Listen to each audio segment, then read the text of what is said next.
Boa tarde. Gostaria de... não sei se me estão a ouvir. Gostaria de agradecer as boas palavras do professor Mariano. Queria agradecer também... Ainda está. Se calhar assim.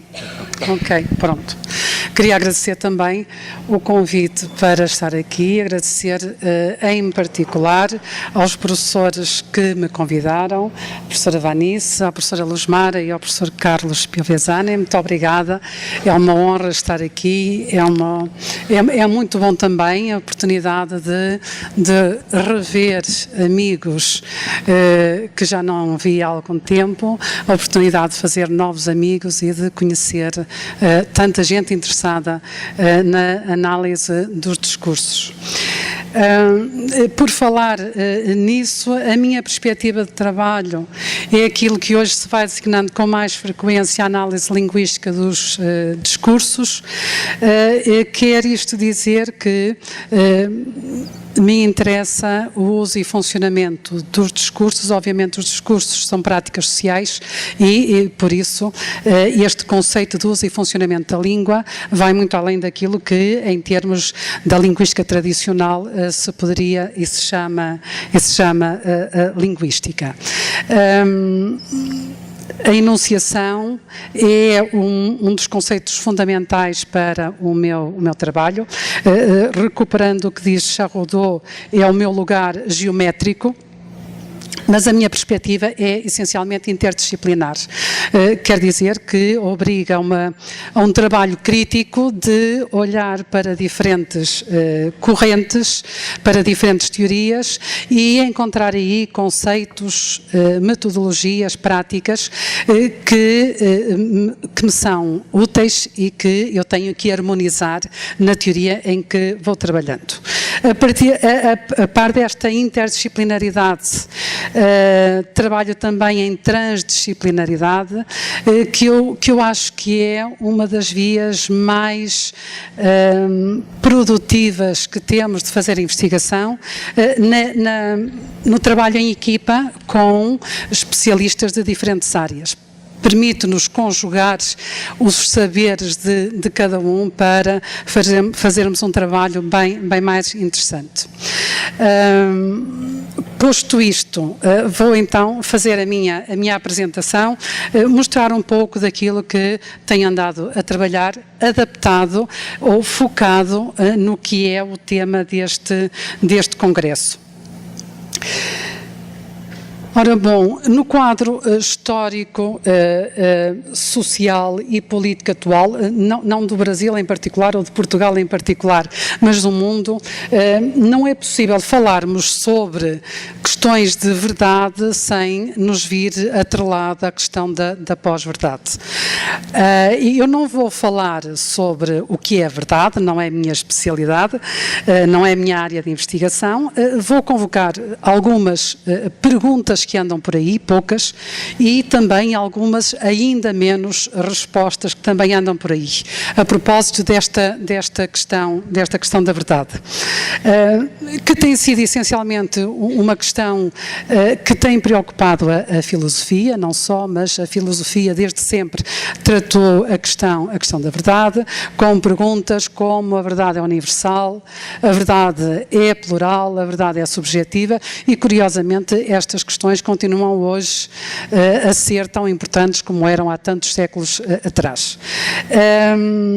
Nesta perspectiva de discussão da verdade entra necessariamente a questão da verdade e ciência, que é aquilo que nos interessa, e a mim me interessa em particular, para reconhecermos, não é, que a verdade da ciência, sendo uma verdade autenticada, como se dizia ontem, sendo uma verdade autenticada por todos os meios de que os cientistas dispõem, ela é sempre a verdade possível no contexto em que os cientistas se encontram. E por isso é dinâmica e por isso progride. Quando falamos de verdade e ciência, ligamos necessariamente então verdade e conhecimento e interessa-me ligar também discurso e conhecimento. Falando então da pós-verdade, há três questões que eu selecionei daquilo que fui vendo sobre a questão. Como surgiu esta designação, o enquadramento da noção de pós-verdade e o que é a pós-verdade, ou o que é que se diz sobre pós-verdade. Em relação à primeira questão, há várias, como sempre, há várias indicações do aparecimento desta designação. Esta obra de 2004 de Ralph Keyes, The Post-Truth Era, Dishonesty and Deception in Contemporary Life, é um marco importante. O quadro de referência para este autor, obviamente, foi os tempos pós 11 de setembro e toda a construção discursiva que vai levar, nomeadamente, à invasão do Iraque. Recentemente tivemos um recrudescer desta questão na Europa com o Brexit, com a saída da Inglaterra da União Europeia e a eleição de Trump. Dois acontecimentos que vieram pôr na ordem do dia a questão da pós-verdade. E por isso talvez o dicionário Oxford considerou que a pós-verdade era a palavra do ano de 2016. Que enquadramento se dá a esta noção de pós-verdade? O que é que existe que pode ter desencadeado esta questão da pós-verdade? Na procura de antecedentes, há duas áreas que eu encontrei com muita insistência. Por um lado, a ligação da pós-verdade ao mundo do marketing e, por outro, a ligação a regimes não democráticos. No domínio do marketing, a questão do storytelling, o contar histórias, e é interessante que, pelo menos no português europeu, contar histórias pode ter uma dimensão negativa. Quando alguém nos conta histórias, está a mentir, e por isso é interessante esta tradução para o storytelling, que começa como no domínio do marketing, mas depois passa rapidamente para a política. E este é um procedimento que se alia no domínio da política à espetacularização da política, por isso hoje é muito difícil distinguir política e mídia. Para além da espetacularização, a ligação à personalização da política, com um interesse relativamente aos candidatos, mais do que às suas ideias, à sua aparência, se é bonito, se não é bonito, se é jovem, se é menos jovem, à sua vida particular, enfim, aquelas fofocas que há algum tempo atrás não faziam parte do domínio da política, mas a verdade, e isso aconteceu em Portugal, e para mim foi uma novidade, os políticos aparecerem na capa de revistas cor-de-rosa. E quando falo de políticos estava a falar do primeiro-ministro que tinha acabado de ganhar as eleições e foi alvo de interesse por uma revista cor-de-rosa. E entendemos esta ligação toda porque este storytelling vai recorrer com frequência aos sentimentos, às emoções, para aumentar a adesão. Pensando numa área da publicidade, os responsáveis pelo turismo em Portugal fizeram recentemente uma campanha que assentava neste storytelling, com um conjunto de personalidades que são modelos para portugueses e estrangeiros que falaram da sua experiência pessoal, da sua vida pessoal em Portugal. Um deles, por exemplo, foi McNamara, que é surfista, que vive em Portugal, numa zona de praia chamada a Nazaré, que, segundo se diz, tem as maiores ondas de surf do mundo. E ele terá surfado a maior onda até à atualidade. É uma espécie de herói para os portugueses, enfim, um orgulho também, e então participou exatamente nessa campanha de promoção de Portugal através de storytelling. Quanto aos regimes totalitários, esta é também é a segunda vertente que eu encontrei. A pós-verdade, enquanto fenómeno social e político, aparece ligada aos regimes totalitários. E este excerto que tem aí, citado por Carla Presti Giacomo, é exatamente sobre aplicado e falado a propósito da ditadura em Espanha, da ditadura franquista, mas o que ele diz para a ditadura franquista pode generalizar-se para outras ditaduras.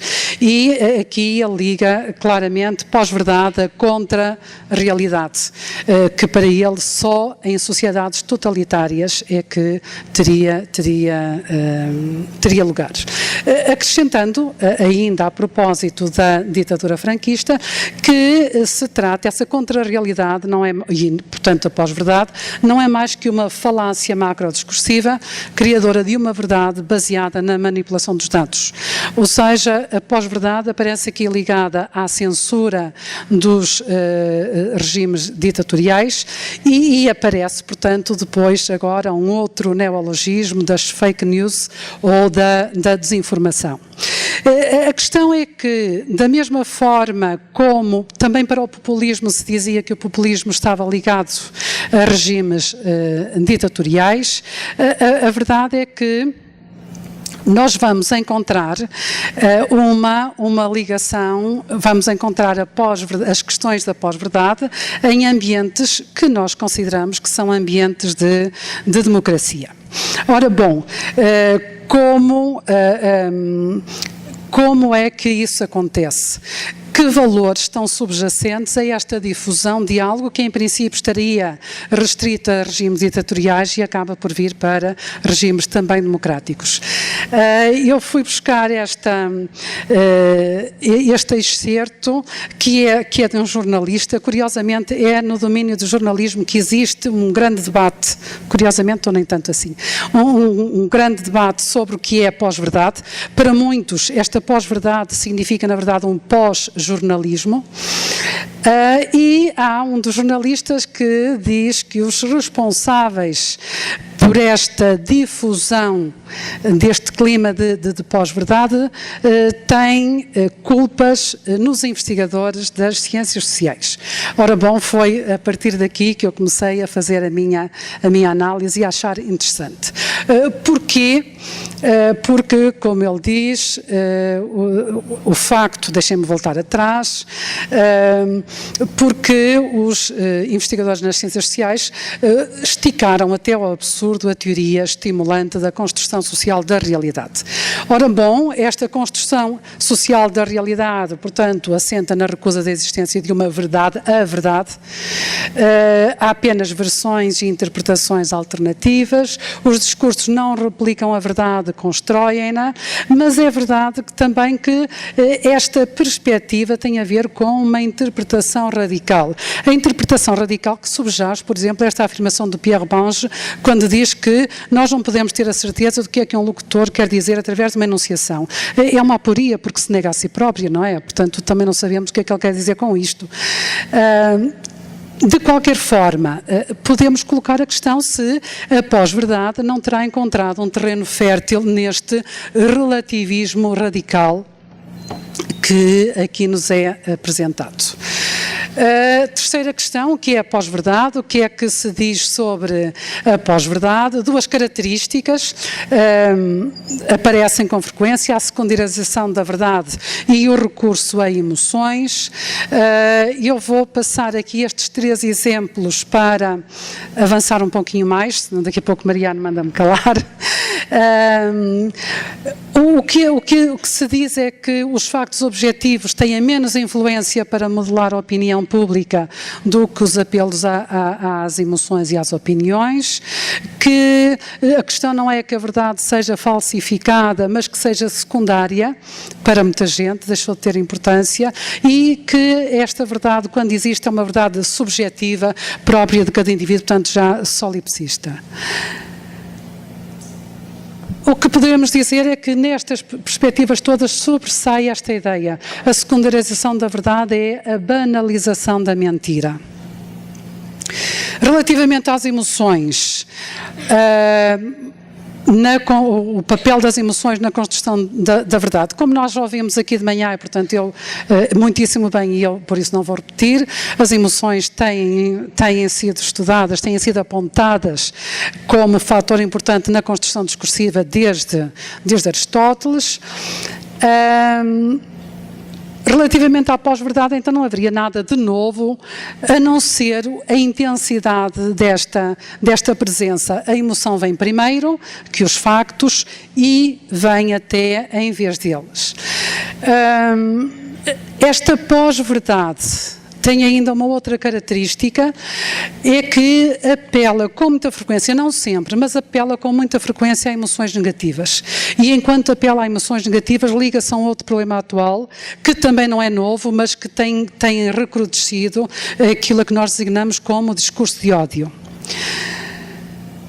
E isso leva-nos a uma terceira característica, que é a pós-verdade é belicista, ou pelo menos serve intuitos belicistas. A última questão relativamente à pós-verdade são os lugares sociais da pós-verdade. Tradicionalmente, esta manipulação de factos que existe em todas as áreas, temos que reconhecer, mas que tinha a sua importância relativamente ao discurso político e ao discurso mediático, que tinha menos créditos, neste momento tem um outro lugar fundamental, que são as redes sociais, que é o lugar de toda a verdade, da verdade verdadeira para muita gente, ou nesta expressão de Brusini que eu acho muito interessante, é a verdade 2.0.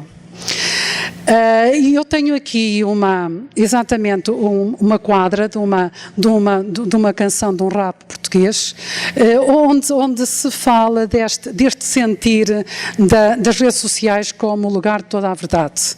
Ouvem-se as verdades que não vêm nos jornais. Portanto, a verdade das redes sociais está em contraponto com, nomeadamente, os meios de comunicação social tradicionais. O que quer dizer que a crise da verdade é, desde logo, uma crise de confiança. O que é que as ciências da linguagem têm a ver com a questão da verdade, da pós-verdade? Como eu tinha começado por dizer, a verdade não é o objeto das ciências da linguagem, mas as ciências da linguagem trabalham na discursivização da verdade. Tem a ver com esta questão, um tópico clássico da relação entre a linguagem e o mundo, tem a ver com a problemática da referência, como diríamos, ou da referenciação, como diríamos atualmente. Estamos perante um progresso, uma evolução de uma perspectiva objetivante para uma perspectiva subjetivante, que tem pressupostos assumidos como a não transparência da linguagem e dos discursos, e que falar do mundo é sempre interpretar o mundo, que a verdade é, portanto, interpretada. Isto precisa de uma explicação necessária exatamente para evitar aquele radicalismo que eu falava há pouco. Eu trago aqui este excerto de duas autoras brasileiras que eu acho que é muito claro relativamente a esta questão. As verdades constituem produções discursivas, começam por dizer, e se nós parássemos aqui, aqui está uma questão que nos diz diretamente respeito. Se eu tirasse apenas este primeiro enunciado para citar, descontextualizava-o e punha em causa a verdade de que os autores quiseram dizer. Daí também o poder de quem cita, de poder distorcer mais ou menos malevolamente aquilo que os outros dizem. As verdades constituem realmente produções discursivas, mas é preciso continuar a ler e ver como esta construção da verdade está na triangulação de que fala Markowski, que as duas autoras referem, que é a triangulação entre dois indivíduos e um mundo. Ou, voltando às palavras das autoras, as verdades são ponto de interseção, o mundo empírico e mentes que podem agir intersubjetivamente. A consideração desta dimensão interpretativa não invalida, portanto, a natureza descritiva da linguagem, que também tem que ser reconhecido, e daí eu ter trazido este excerto de Rabatel sobre o facto de um enunciado exprimir ao mesmo tempo a descrição de um estado de coisas e uma interpretação. No mesmo sentido vai este excerto de Naikis, que eu não juro que seja assim que se pronuncia, peço desculpa, onde ele apresenta exatamente a mesma questão, já há alguns anos, é de 2001, não é pelo facto das significações não reenviarem a realidades objetivas, que elas não reenviam uma certa forma de realidade, a que chamaremos a realidade da experiência. Esta realidade nem é puramente subjetiva e arbitrária, nem puramente objetiva.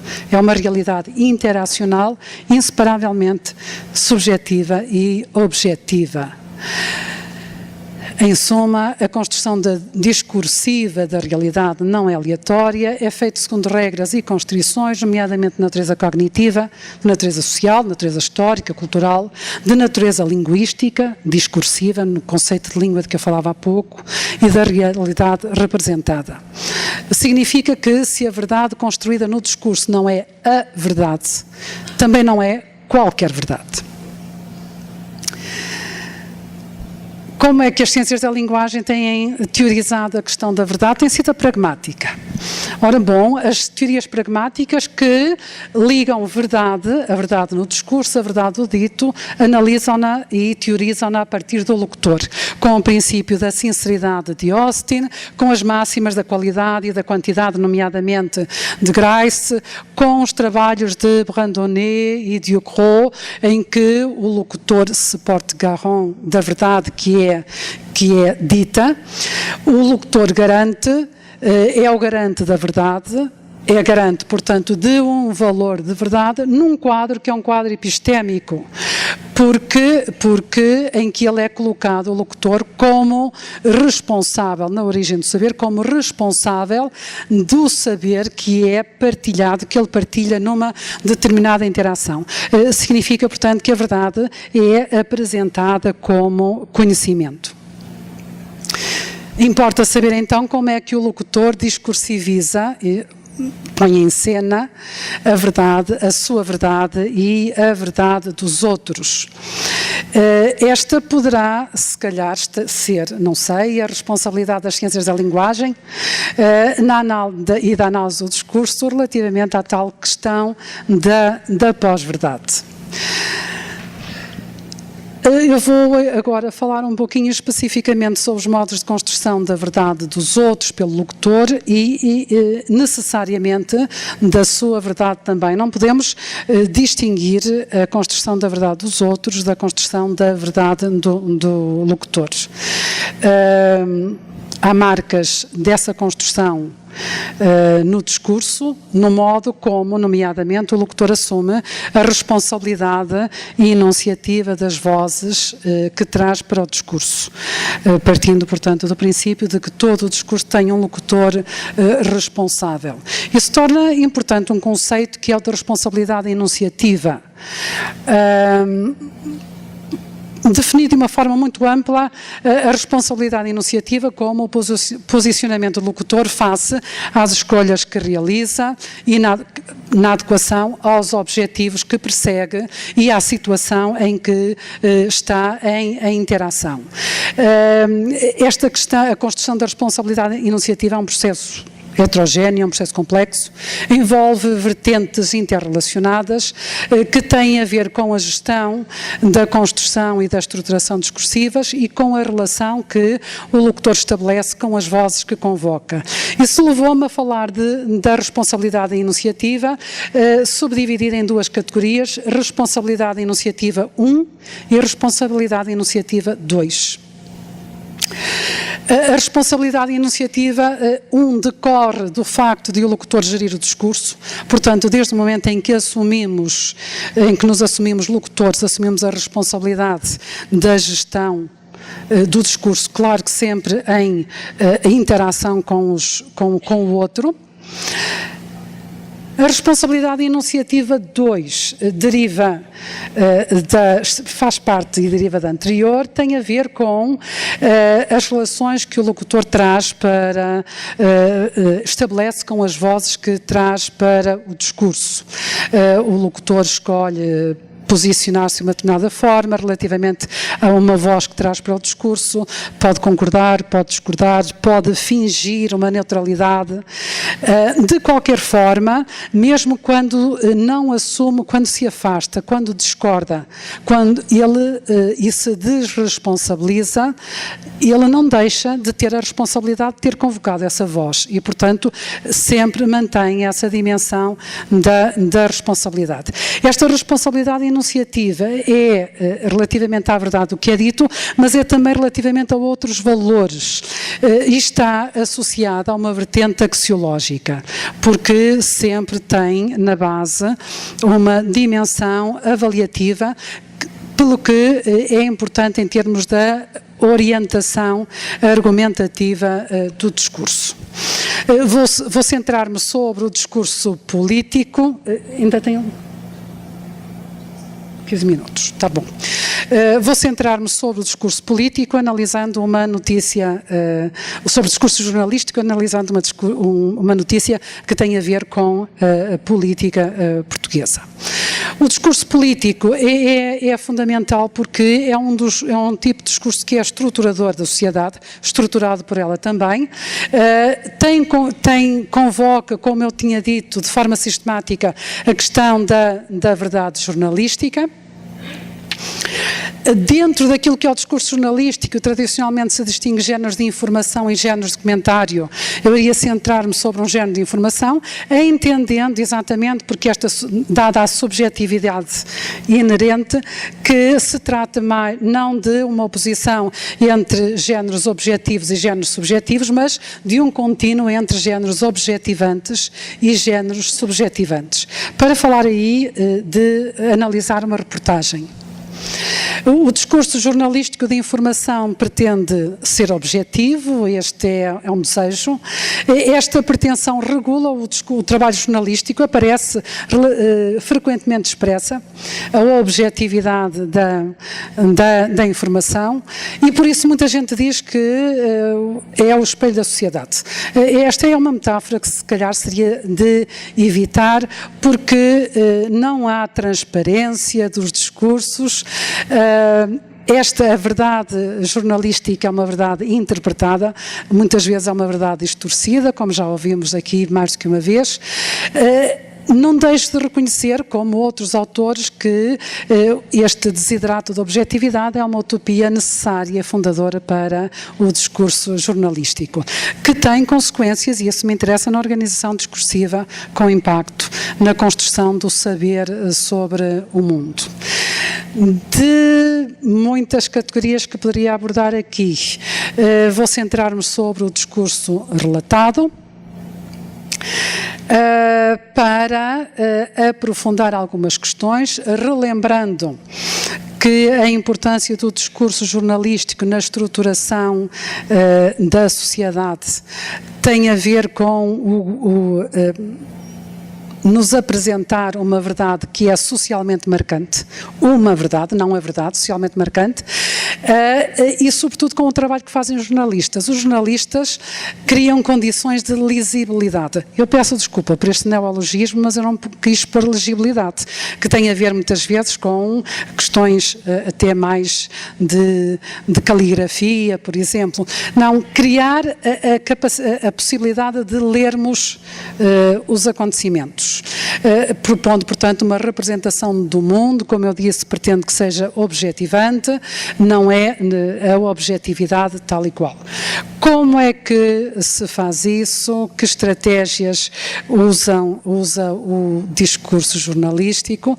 Então, o discurso relatado, como eu falava há pouco, que é uma forma de representação dos discursos dos outros. E eu vou tentar avançar um pouquinho, apenas salientando que o discurso relatado é uma estratégia fundamental de construção do discurso de informação, que ao dar voz aos outros parece desresponsabilizar o locutor. Como eu disse, é uma desresponsabilização limitada, relativa, porque ele sempre é responsável por trazer essa voz, por escolher um determinado excerto, por apresentar em discurso direto ou em discurso indireto, etc. E então chegava aqui esta parte de um exercício para encontrar a verdade dos outros, na verdade do locutor, a partir de uma reportagem em concreto, que diz respeito ao chamado caso Ricardo Robles. Ricardo Robles é vereador da Câmara Municipal de Lisboa pelo Bloco de Esquerda, fortemente crítico da especulação imobiliária em Lisboa, que tinha acontecido na sequência de Portugal se ter tornado um destino de turismo na moda.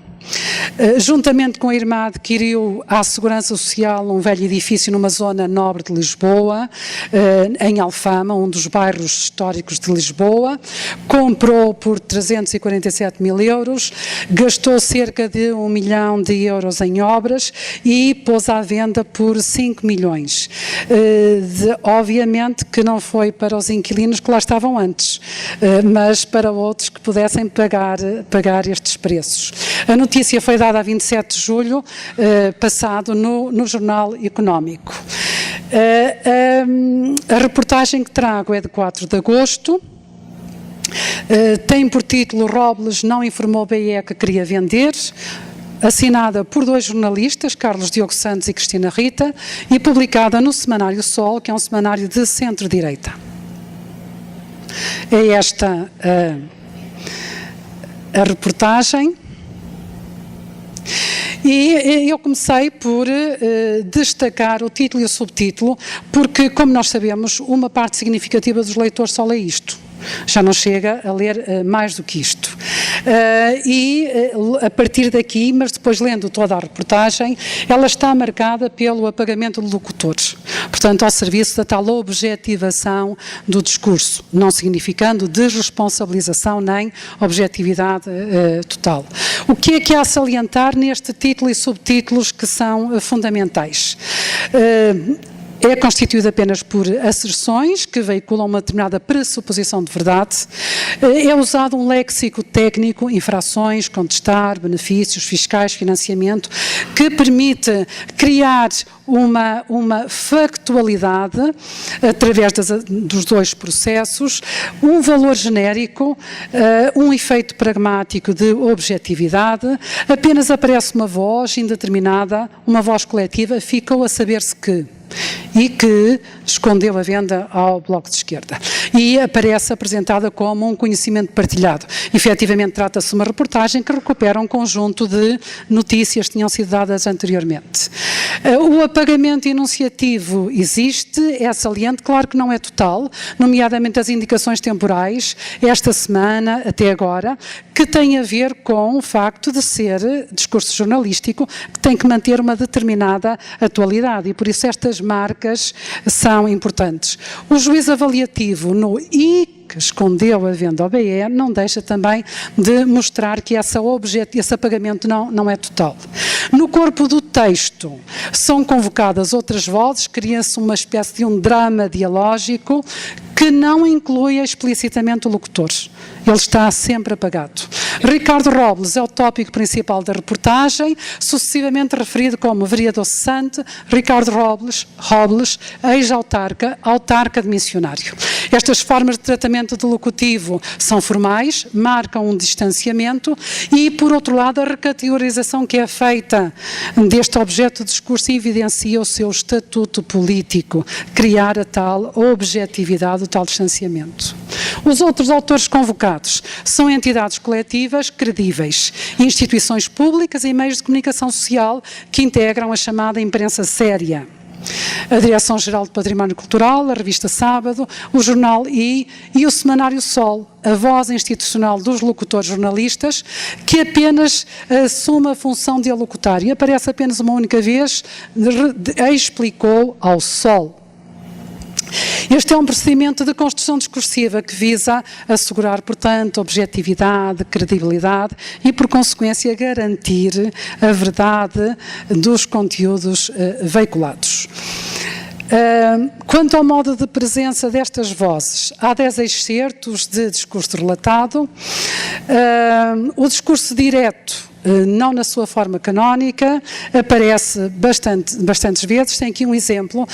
Não há verbos introdutores de discurso relatado, aparece sempre, isto é sistemático, entre aspas e a negrito. É apenas através destas marcas tipográficas que nós temos a indicação de que se trata de discurso direto. Dá a impressão de que o locutor não interfere, ele é apenas um facilitador do contacto entre o objeto Ricardo Robles e o leitor, e ele ficaria alheio. Ao repetir as palavras ditas, tal e qual como se pensa que é o discurso direto, o locutor vai distanciar-se e vai deixar o leitor a conversar diretamente com Ricardo Robles. Outras formas mistas têm a ver com o uso de ilhotas textuais que acabam por trazer já outras dimensões de subjetividade, porque se cruza o ponto de vista do locutor com este ponto de vista que seria da voz citada. Longe de conferir objetividade, vamos encontrar aqui uma possibilidade de manipulação pela descontextualização extrema, com o aparecimento apenas de uma palavra relativamente a um discurso tido, neste caso, por Ricardo Robles. Em todos os casos em que ocorre, o discurso direto tem a função pragmática ou discursiva de atestar a veracidade... Como é que está? 5, ok. A veracidade dos conteúdos que já são avançados em discurso indireto ou discurso segundo, ou seja, é sempre o ponto de vista do locutor que se está a sobrepor à verdade dos outros. Acrescentou que recebeu um ofício da Câmara de Lisboa, com data de 9 de abril de 2018, referente a uma fiscalização de 28 de outubro de 2016.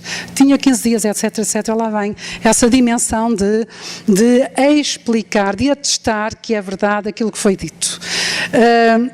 É quase só com o discurso de Ricardo Robles que nós temos o discurso direto. O impacto ideológico do discurso direto, que tem agregado um pressuposto de literalidade, que é um estereótipo, mas que funciona, são as próprias palavras do locutor, como se citar alguém, o discurso relatado fosse apenas trazer as palavras e não o discurso relatado não fosse a tal enunciação, numa enunciação de que fala Bakhtin. A verdade do locutor citado é aqui apresentada como saliente. Na verdade, ela vai estar dependente da perspectiva do locutor. O discurso indireto é o modo de relato mais presente, em formas também mais ou menos canónicas, muitas vezes cortado por estas ilhotas textuais, como tem aqui nestes exemplos. Os verbos de introdução do discurso indireto reforçam essa superioridade discursiva. Ricardo Robles confirmou, reconheceu, sustentou, prometeu, explicou. Esta é a verdade do locutor sobre a verdade do seu entrevistado. Encontramos, dada a natureza da reportagem, citação de citação, e há um caso aqui que eu acho interessante, é que há aqui dois exemplos. O partido dá o caso como encerrado, conforme disse ao jornal e o deputado Pedro Soares. E Ricardo Robles terá informado a direção do BE de que possuía um imóvel, conforme avançou a revista Sábado. Será que confia mais no jornal do que na revista Sábado? Ora, o que acontece até pela ilhota textual, o jornal usava discurso direto. A revista Sábado usou discurso indireto. A tal ideia de que o discurso direto são as palavras tal e qual foram pronunciadas, leva a usar num caso o presente indicativo, dá o caso como encerrado, e no segundo caso terá informado. Este futuro perfeito composto dá-nos a indicação de que o locutor não assegura a verdade daquilo que está a relatar. Para terminar, o discurso jornalístico assegura a lisibilidade de um acontecimento e assegurou desta forma. Levar o leitor a aceitar a verdade proposta é o objetivo. O locutor é o responsável pela construção discursiva, vai usar estratégias para que a sua verdade seja credível. O discurso relatado é um mecanismo de autenticação, é um dos mecanismos de autenticação dessa verdade. Discurso direto, discurso indireto, discurso segundo, outras formas não canónicas são usadas. A verdade dos outros não é construída nem assumida de igual forma. O discurso relatado permite, portanto, em graus diversos, dar testemunho da verdade dos outros. O locutor jornalista confronta-se e confronta o leitor com a verdade dos outros. É preciso que o leitor se confronte também com a verdade locutora e construída. É preciso questionar os discursos. A atenção às categorias discursivas como a responsabilidade enunciativa e o relato de discurso permite o desenvolvimento de uma atitude crítica. Fomentar o conhecimento em geral e a competência discursiva em especial são condições necessárias. Saber ler um texto e encontrar aí a verdade proposta pelo locutor, no caso vertente num texto jornalístico, implica atender ao que se diz, mas também ao modo como se diz, ao modo como o locutor representa a sua verdade, a inter-relação com a verdade dos outros. Muito obrigada, eu terminei por aqui.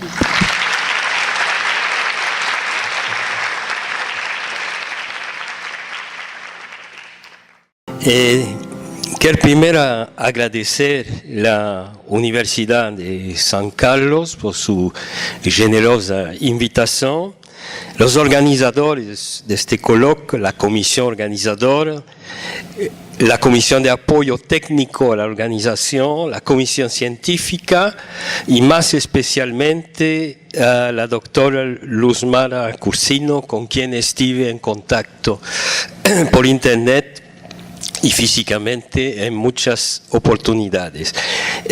Quero agradecer a generosidade porque não sou linguista, sou especialista de relações internacionais, o que quer dizer que vou apresentar uma palestra que vai ter um conteúdo bastante distinto, acaso complementário, depende, é como a geometria no espaço, a geometria clássica não se opõe, são complementares em certa medida, e quero agradecer também aos organizadores, especialmente ao Dr. Carlos, que estava aqui presente, porque deixou entrar solo a estudantes e professores e não aos mosquitos.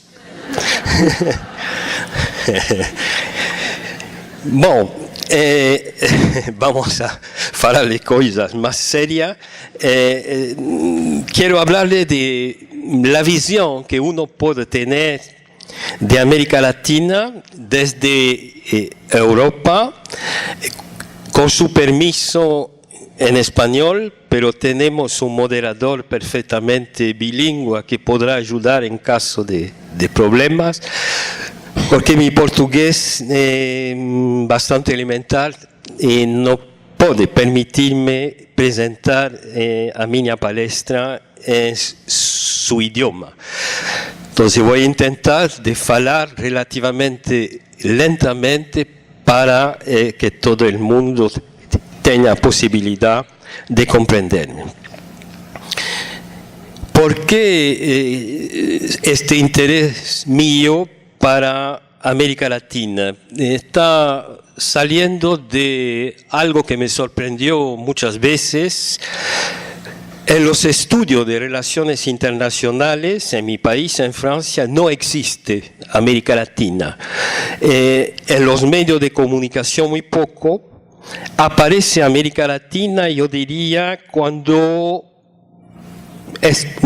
presenta un riesgo de desorden o de insubordinación en relación a un orden definido supuestamente en los países que se podrían definirse como de la comunidad internacional, del G7, de las economías las más potentes del mundo.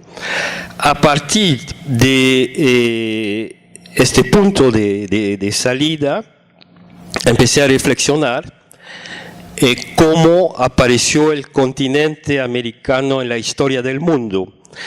Fue el continente fundador de la globalización, después del primer viaje de Cristóbal Colón en 1492, y sobre todo después de la toma de conciencia de que el mundo era uno en 1507 en una pequeña ciudad que casi nadie conoce, que se llama Saint-Dié, en Lorena, en el este de Francia, en donde un cartógrafo alemán, Martin Waldseemüller, hizo la primera carta, el primer mapa del mundo, por supuesto, en donde Europa aparecía en medio de este nuevo mundo uno, en la medida en que esta visión uno y global del mundo venía de un continente conquistador.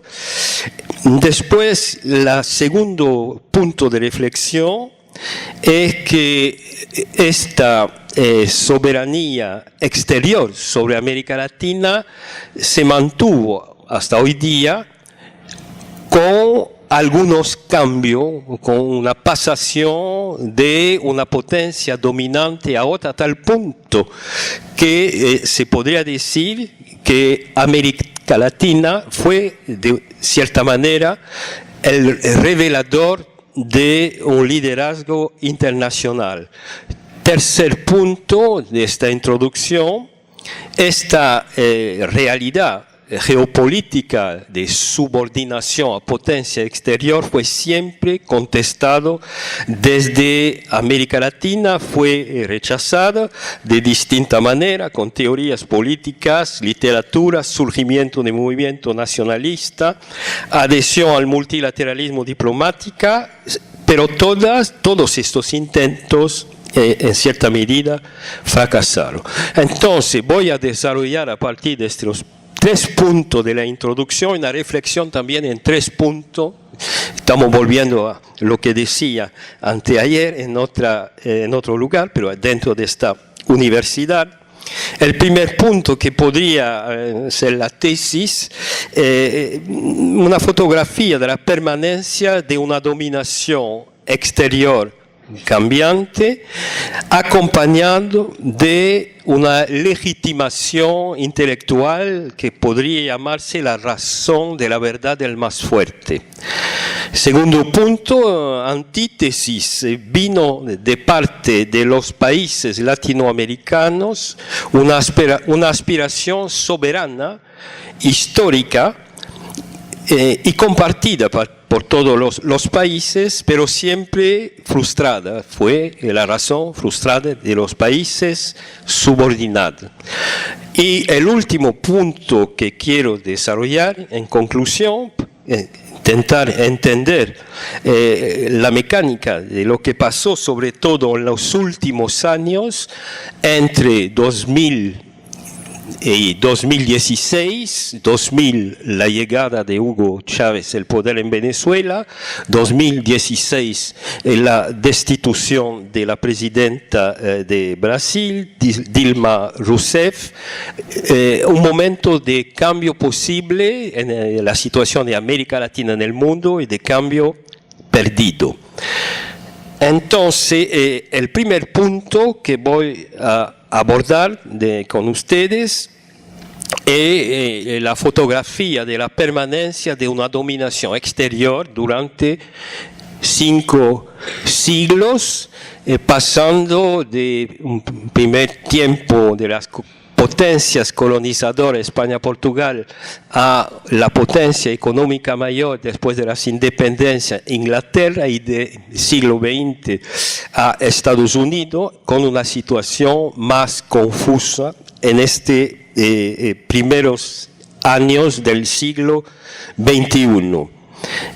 Cada una de estas subpartes van a suponer examinar lo que se disputaba, lo que también se justificaba como las potencias que conquistadores justificaron esta dominación de un continente, entre comillas, descubierto, lo que permite definir que fue en los distintos momentos un sitio revelador de potencia internacional.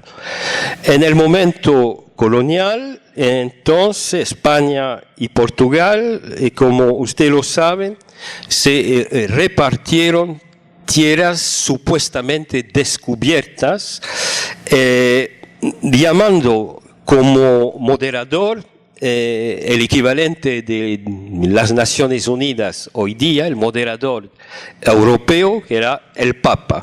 El Papa Alejandro VI propuso en 1493 un reparto de estas tierras consideradas de un punto de vista europeo como tierras de nadie. Hubo una rectificación ulterior en 1494 en la pequeña ciudad española de Tordesillas. Es interesante de notar que 3 siglos después, en Berlín, hubo una conferencia a final del siglo XIX en donde más o menos de la misma manera el concierto de las naciones europeas se repartió otro continente, el continente africano. ¿Cuál era la naturaleza del botín en disputa? Los bienes raros en Europa, oro y plata en los primeros tiempos, y después los productos tropicales, azúcar, café, la economía de postre, de sobremesa. Interesante de ver cómo justificaron las potencias europeas su dominio sobre este nuevo continente, como usted lo sabe, con razones religiosas. Hay una pintura muy interesante en el Museo Histórico Nacional de Río de Janeiro, en donde se ve la primera misa en Brasil después del descubrimiento. Existe misma pintura del lado español. Fue una reculturación, una aculturación que acompañó la colonización territorial y la colonización económica. Fue cultural e espiritual. Eso quiere decir que culturalmente los idiomas locales fueron descalificados por españoles y portugueses, sustituidos por sus idiomas respectivos, español y portugués. La nomenclatura del continente, el nombre de los ríos, de los montes, los lugares cambiaron. Muchos hacen referencia a la religión cristiana, San Carlos, en donde estamos, San Paulo, Santa Fe de Bogotá, Corpus Christi, San Francisco, Los Ángeles, San José, Santo Domingo, Santiago de Chile. Entonces se puede seguir así, Salvador de Bahía, que es una manera de apropiarse un territorio dándole el nombre que corresponde al de los territorios matrices europeos. Los habitantes también recibieron nombres nuevos. América, en referencia al navegante Amerigo Vespucci, quien fue el primero en patentar la probable existencia de un continente nuevo, y los autóctonos fueron bautizados indios, validando el error de Cristóbal Colón, que pensaba, llegando al Caribe, que había tocado la India. Las religiones locales fueron prohibidas y perseguidas. Los templos aztecas o incas en México y Perú sirvieron de fundamento para construir iglesias. Hay un lugar muy simbólico en México que se llama Plaza de las Tres Culturas, en donde se ve la base de una pirámide azteca coronado por una iglesia de tipo colonial. Los textos sagrados azteca o maya fueron en su casi totalidad quemados y la policía católica, la Inquisición, al menos en el dominio español, organizó su primer auto da fe en México en 1528. Entonces, América en la época colonial fue un sitio revelador de potencia internacional. España y Portugal eran las potencias marítimas mayores de la época. Conquistaron estos territorios americanos porque tenían los medios financieros y materiales, la tecnología para hacerlo y también la ideología conquistadora. Venían con este espíritu de reconquista de la península ibérica que siguió más al oeste hasta lo que llamamos hoy día el continente americano. Lo que no impidió, eso es algo que va a repetirse en todos los siglos siguientes, la emergencia de contestación crecientes de otras potencias que estaban subiendo en las relaciones de fuerzas internacionales a lo largo de los siglos XVII al XVIII. Por ejemplo, en lo que se conoce ahora como Brasil, un intento de Francia de crearse una Francia antártida y después una Francia equinoccial, de Holanda, que consiguió en la región de Recife establecer su dominación durante 20 o 30 años, y sobre todo de Inglaterra. Después de las independencias, segundo momento, después entonces del periodo colonial español y portugués, llegamos a un periodo de un poco menos de un siglo que fue dominado por Inglaterra. Inglaterra fue la primera beneficiaria exterior de las independencias. Lo que es interesante es que no hubo legitimación cualquiera. Inglaterra hizo una inversión en las independencias, apoyó financieramente y endeudó los futuros países independientes, y a cambio pidió la apertura de sus mercados y eventualmente tomaron algunos territorios considerados como estratégicos para el comercio marítimo de la época, como las Islas Malvinas frente a Argentina, en América Central, la costa de los Mosquitos, que está en el Nicaragua actual o el Honduras británico. Intentaron también forzar la apertura de los ríos, los que permitió la emergencia de un país independiente entre Argentina y Brasil, Uruguay considerado como provincia oriental por los argentinos, provincia cisplatina por los brasileños.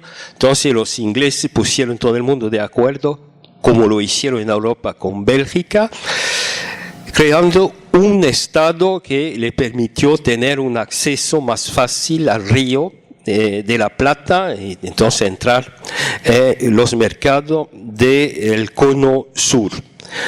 Entonces, en este caso, como en el caso anterior, los bienes en disputa era el control de las grandes, no eran lo mismo, pero las grandes vías de comercio marítimo, el control de los mercados de los nuevos países independientes, el control de sus finanzas y un acceso privilegiado a algunos bienes estratégicos por la época, el salitre de Chile, la carne argentina, el café de Brasil.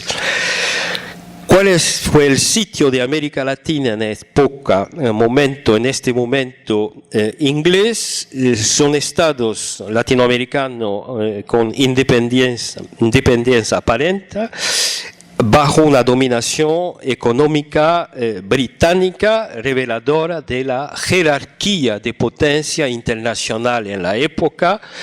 Inglaterra controlaba las economías de los países latinoamericanos porque Inglaterra salió vencedora del conflicto contra Francia en las guerras napoleónicas y fue el primer país en tener una revolución industrial que le dio una potencia económica, unas capacidades militares que no tenían los otros países.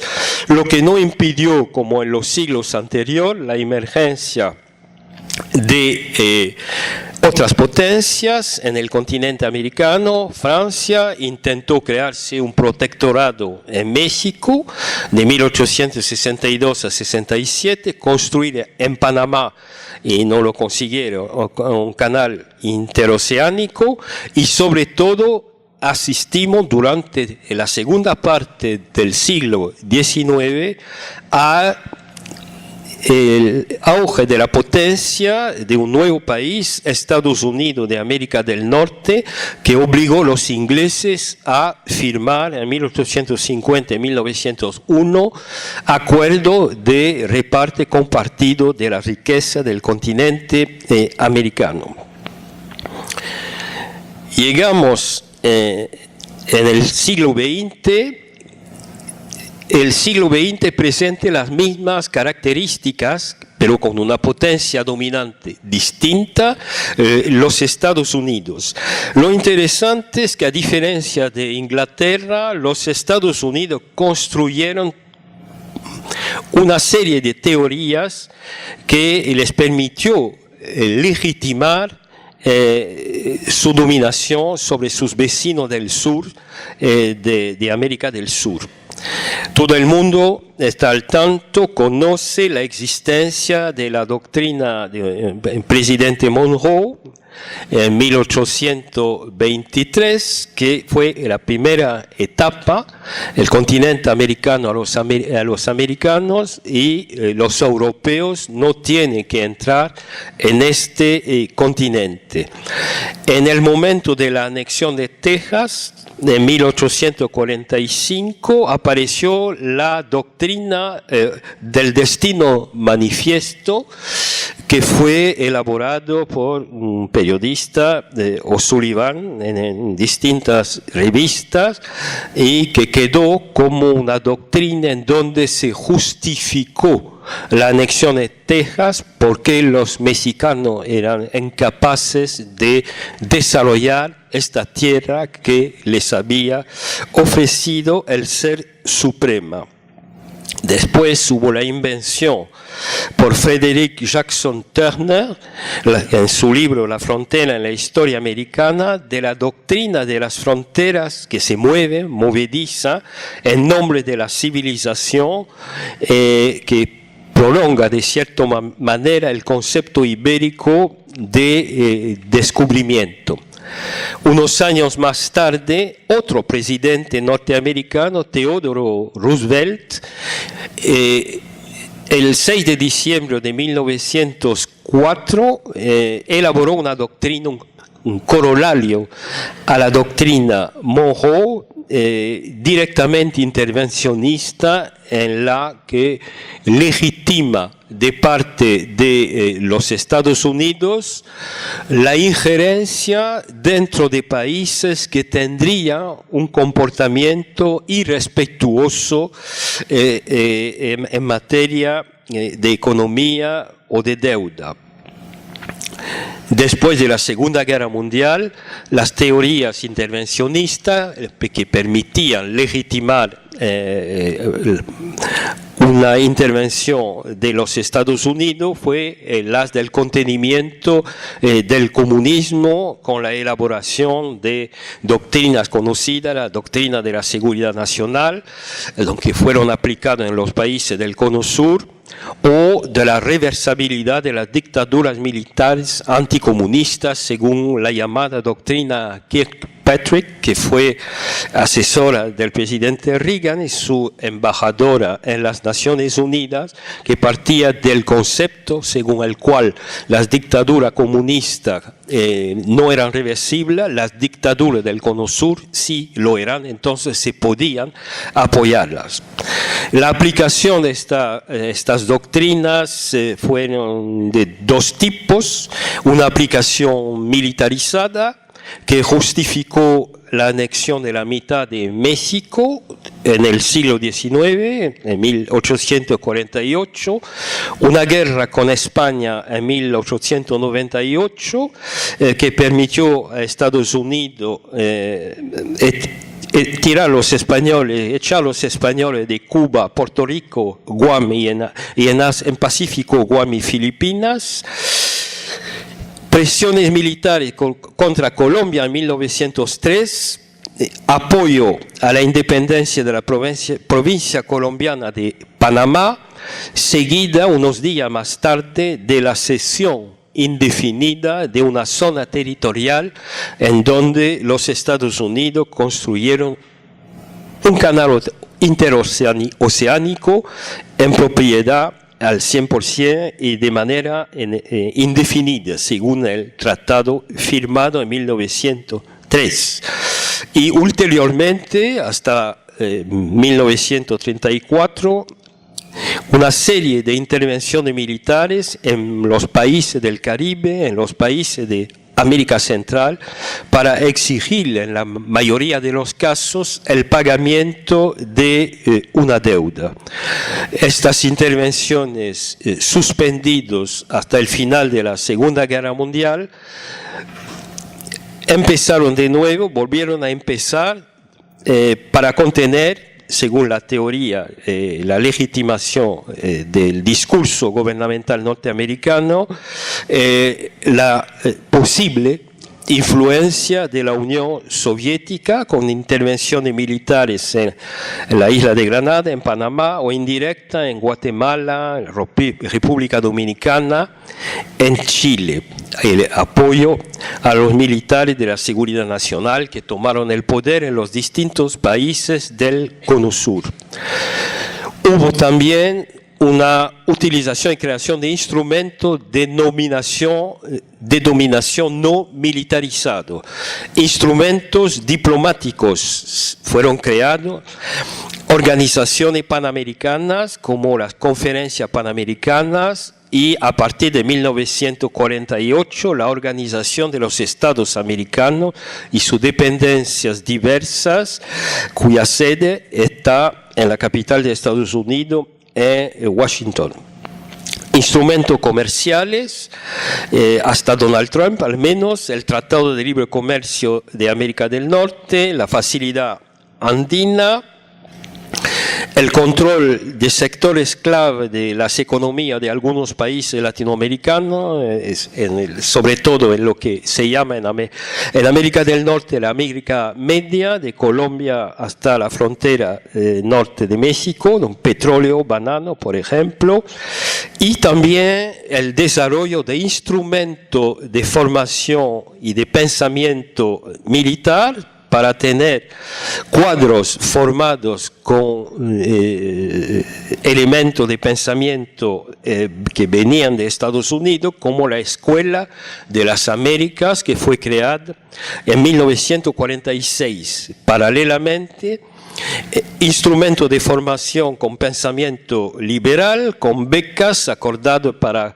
estudiar algunas élites de América Latina, las universidades norteamericanas, y oferta de fundaciones norteamericanas. Y también instrumentos de cooperación que fueron criticados en muchos países, especialmente en Perú, como la USAID. Paralelamente se penetraron en todos los países latinoamericanos elementos que se podría llamar de política o diplomacia de influencia, la música, el cinema, las religiones evangélicas. Para volver al esquema seguido en los periodos anteriores, hubo también en el siglo XX un botín en disputa, materias primas estratégicas, el petróleo de México, de Venezuela, la economía de postra de América Central, Colombia, Ecuador, café de Brasil, el mercado de los países latinoamericanos, el control vía el Fondo Monetario Internacional de las finanzas de estos países, lo que suponía de impedir las alternancias en estos países que podrían favorecer un control exterior no revertible según la teoría de Jane Kirkpatrick, la doctrina de Jane Kirkpatrick. Entonces, ¿cuál fue el sitio del continente sudamericano, latinoamericano en el mundo del siglo XX, dominado por los Estados Unidos, que lógicamente también aparece como durante todo el periodo la potencia mundial mayor, potencia militar, potencia económica, potencia cultural? Lo que no impidió intento de presencia competitiva entre las dos guerras mundiales de Alemania e Italia, especialmente en Brasil y Argentina, de la Unión Soviética después de la Segunda Guerra Mundial, y de una manera menos evidente de parte de Francia con los presidentes de Gaulle y Mitterrand, que intentaron favorecer una tercera vía sin mucho éxito. Llegando al momento actual, uno nota que América Latina sigue en una situación de periferia, pero en disputa competitiva. Estados Unidos sigue teniendo una influencia importante, presiona los países latinoamericanos a través de acuerdos comerciales, ahora que no son más multilaterales, sino bilaterales, para ampliar la presencia de los Estados Unidos y de sus empresas en sectores claves, sectores primarios energéticos, pero también industriales, como lo demuestra la toma de control de la empresa aeronáutica brasileña Embraer por el norteamericano Boeing hace poco tiempo. Estados Unidos también impone unilateralmente sus intereses en materia migratoria, en materia de política antinarcótica, y sigue proponiendo denominadores comunes ideológicos. Antes era el anticomunismo, hoy día en la diabolización de Venezuela. Tuve la oportunidad de profundizar este tema hace 2 días aquí mismo, olvidándose curiosamente con lo de Venezuela las críticas anteriores en contra de Cuba. Hay contestación, es el momento en este momento particular, especialmente de China, potencia mayor, emergente en el mundo, y que entonces que es hoy día también muy presente en materia económica comercial en casi todos los países de América Latina, a veces como primer socio económico y comercial, es también un país prestamista, y China acompaña esta política de una política de presencia duradera, con viajes anuales de responsables, la edición de un libro blanco, la difusión de su idioma y de su cultura a través de los institutos Confucius, y desde 1960 con la formación de especialistas en temáticas latinoamericanas, invitando a profesores latinoamericanos a dar clase en universidades de China en español o en portugués.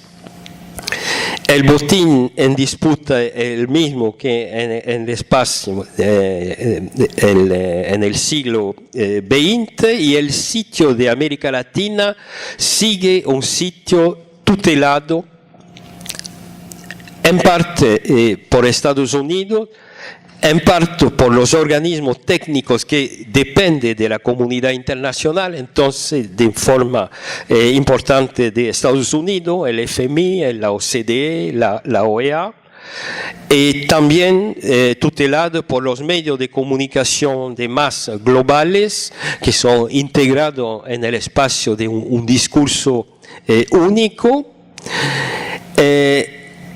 Las consecuencias diplomáticas para los países latinoamericanos es una especie de continuidad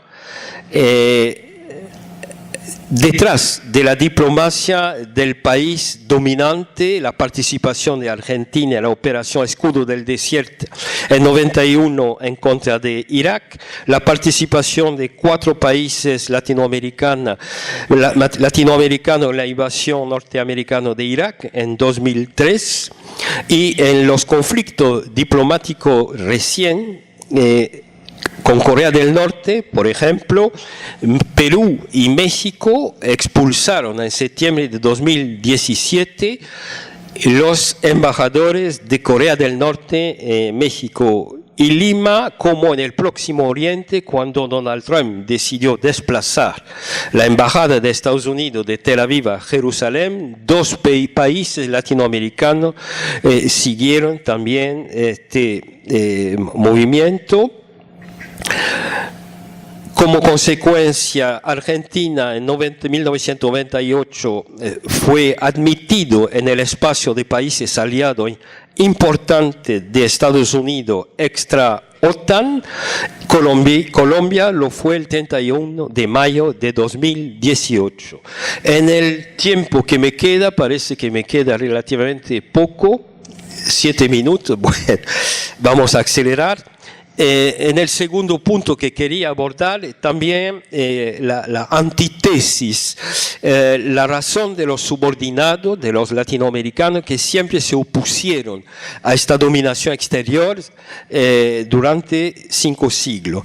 La referencia mayor de los 2 últimos siglos es Bolívar y su espíritu, representando de cierta manera, mi vecino está muy al tanto de esto, por el Salón de los Patriotas Latinoamericanos, la Casa Rosada, que pretendía resumir esta simbología soberanista común entre 2010 y 2016. Fueron retiradas todas las pinturas de estos líderes nacionalistas latinoamericanos de la Casa Rosada de la presidencia argentina.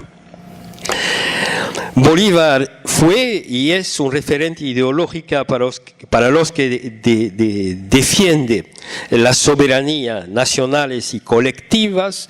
Eso viene de antes de la emergencia de un presidente bolivariano en Venezuela, viene del M19, el movimiento 19 de abril en Colombia, que reivindicó Bolívar y que tuvo como primera acción espectacular el robo de la espada de Bolívar. La Acción Democrática de Venezuela, que está en la oposición a Hugo Chávez, introdujo en los colegios el pensamiento de Bolívar en los años 80. Entonces Hugo Chávez aparece más como alguien que amplió este espíritu que un creador. Hubo muchos ejercicios de soberanía práctica. Los países latinoamericanos intentaron aceptar los discursos de los países centrales, dándole un sentido, intentando darle un sentido universal, apoyándose primero sobre el derecho internacional. Hubo toda una serie de doctrinas. La primera de ellas, la más conocida por las diplomacias latinoamericanas, es la doctrina Drago, de un diplomático argentino, Luis María Drago, que quería a través de instrumentos jurídicos impedir el recurso a la fuerza para exigir el pagamiento de una deuda. Hubo también en la SDN o en la ONU un apoyo a la descolonización de territorio considerado como ocupado por potencia externa, como fue el caso, apoyando oficialmente todos los gobiernos de América Latina, Argentina, que era dirigida por una dictadura militar, en su conflicto de las Malvinas en 82 en contra del Reino Unido, o en 2011 para reconocer Palestina como Estado. Apoyo a la creación de instituciones judiciales internacionales, la Corte Internacional de Justicia, o a organizaciones mundiales como la SDN o la ONU. condena en estas instituciones de las medidas unilaterales como el embargo de Cuba de parte de Estados Unidos o la demanda de legitimar una intervención militar en Irak que fue presentada por Estados Unidos al Consejo de Seguridad de la ONU, pero los dos países que en este momento representaban América Latina, que no eran especialmente bolivarianos, Chile y México, dijeron que no. Y apoyo a iniciativas de demilitarización en la medida que América Latina vivía en una situación de asimetría en la relación de fuerza con los países del norte, centrales. Hubo, por ejemplo, de parte de otro diplomático argentino, Carlos Saavedra Lamas, un proyecto de paz universal que fue apoyado por los países de Europa Central, por eso tuvo el Premio Nobel de la Paz en 1933, pero fue más simbólico que otra cosa. Y más concreto fue la propuesta mexicana de desnuclearización de América Latina, que se acabó con la firma efectiva de un tratado, el Tratado de Tlatelolco, en 1968. Participación en operación de paz de las Naciones Unidas y por primera vez en 2004 un país latinoamericano, Brasil, dirigió una operación de paz, la MINUSTAH, en Haití, con participación de argentino, uruguay, guatemalteca, chileno. Otra operación de soberanía práctica, asumir la simetría. En cierto momento desarrollaron algunas diplomacias latinoamericanas el hecho de que, bueno, tenemos que asumir que somos periféricos, mejor negociar nuestra subordinación para tener algunas contrapartes. Dos países teorizaron esta simetría asumida. Colombia, después de la pérdida de su provincia de Panamá, que desarrolló una teoría que se llama de la estrella polar. Colombia tiene que mirar hacia el norte, la estrella polar, entonces los Estados Unidos, para no tener más problemas. Y Argentina, en la época del presidente peronista Saúl Menem, en donde se desarrolló un asesor del presidente argentino, Carlos Escudé, desarrolló la teoría del realismo periférico. Bueno, habría otros ejemplos que se podría citar de instrumentos utilizados por los latinoamericanos, pero el tiempo va a faltarnos y yo quiero llegar a presentar la totalidad de lo que quería decir. El último punto para concluir, para quedar en los tiempos que quería desarrollar, es cómo entender esta realidad de una periferia que parece más estructural que coyuntural. A pesar de que entre 2000 y 2016 hubo una emergencia efectiva, no hay tiempo para dar ejemplo, de América Latina como actor diplomático internacional. Unos elementos, títulos para quedar en los tiempos. Los estados latinoamericanos son estados de gran capacidad, pero sin consenso interior. En la mayoría de los casos porque existen factores sociales, esencialmente fuertes desigualdades de ingresos que impiden la existencia de un consenso nacional fuerte, de una base fuerte que permite desarrollar política internacional de, como lo llamó un geopolítico argentino, Marcelo Gulo, insubordinación fundante. Por otra parte, porque tampoco los estados latinoamericanos que tenían que aprovechar la bonanza económica de los años 2000-2016 no lo hicieron políticas sociales activas, diplomacia ambiciosas, pero no supieron crear las condiciones de unas economías fuertes y perennes. está desarrollado este punto en el último libro de Roberto Mangabeira Unger, Después del colonialismo mental. Tengo la referencia por los que se interesa a esta temática y concluyo para quedar en el tiempo con una frase de un filósofo francés que acabó su vida profesional en Estados Unidos, René Girard. La razón del más fuerte es la razón universal, que sería más o menos la definición, el filo del denominador común que se podría dar a la situación desde 5 siglos de los países latinoamericanos. Entonces, nada más, discúlpame por el lado un poco cursivo de las explicaciones y, bueno, y gracias por su paciencia.